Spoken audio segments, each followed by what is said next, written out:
Milton, writ খারিজ করে আদালত আর কি বলেছে এবং এ নিয়ে আইনজীবীদের কোনো প্রতিক্রিয়া পাওয়া গেছে কিনা?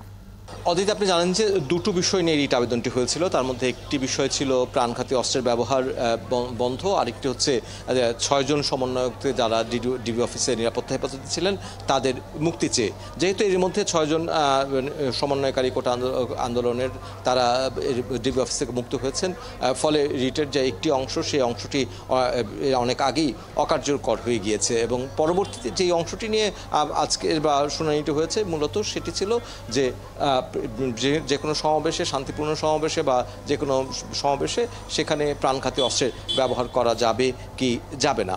এবং আপনি জানেন যে আজকে অ্যাটর্নি জেনারেল এম আমিনুদ্দিন তিনি শুনানি করেছেন, কারণ এর আগে তিনি দেশের বাইরে থাকার কারণে তিনি শুনানিতে অংশ নিতে পারেননি। রাষ্ট্রপক্ষের অন্য আইনজীবীরা তারা অংশ নিয়েছেন, আজকে অ্যাটর্নি জেনারেল অংশ নিয়েছেন এবং তিনি দেখিয়ে দিয়েছেন দুটো বিষয়ে তিনি কথা বলেছেন। এক হচ্ছে যে পুলিশের অস্ত্র ব্যবহার করবার আইন আছে কিনা, সেখানে তিনি ফৌজদারি কার্যবিধি এবং পুলিশ রেজলিউশন অফ বেঙ্গল যেটি পুলিশের আইন, সেই দুটি আইনের আলোকে তিনি দেখিয়েছেন যে এর পুলিশ যদি পরিস্থিতি সামাল দিতে হয় এবং সেই পরিস্থিতি যদি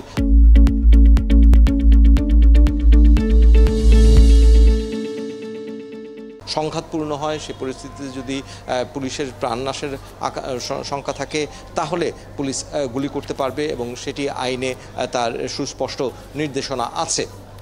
এবং দ্বিতীয়ত যেই 2 জন রিটকারী যারা এইটির আবার রিট আবেদন করেছিলেন তাদের আসলে এই রিটটি করবার আইনগত কোনো এখতিয়ার আছে কিনা সেই বিষয়টিও আদালতের সামনে অ্যাটর্নি জেনারেল তুলে ধরেছেন এবং অ্যাটর্নি জেনারেল তুলে ধরে বলেছেন যে তাদের এই রিট করবার এখতিয়ার নেই।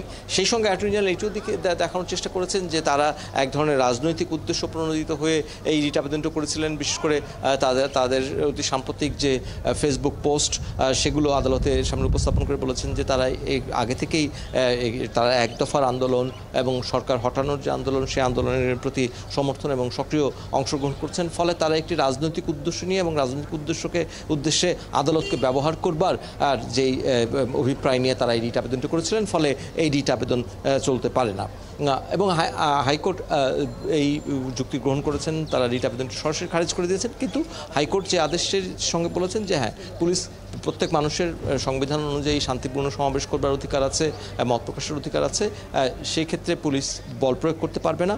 কিন্তু যদি কখনো এই পরিস্থিতি এইরকম হয় যে সেখানে শান্তি শৃঙ্খলা ভঙ্গ হওয়ার শঙ্কা আছে কিংবা পুলিশের নিজের প্রাণ নাশের শঙ্কা আছে, সেই বিষয়ে সেক্ষেত্রে পুলিশ অস্ত্রের ব্যবহার করতে পারবে। এবং রিট আবেদনে পুলিশের যে হত্যা হয়েছে, পুলিশকে মেরে ঝুলিয়ে রাখা হয়েছে, সেই বিষয়টি উল্লেখ না থাকা, কেবল পুলিশের গুলিতে নিহতদের বিষয়টি উল্লেখ থাকা, এরও সমালোচনা হয়েছে আদালতে এবং বলা হয়েছে যে প্রত্যেকটি।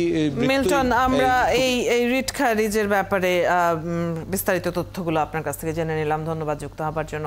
হাইকোর্ট প্রাঙ্গণ থেকে সহকর্মী মিল্টন আনোয়ার যুক্ত ছিলেন এতক্ষণ।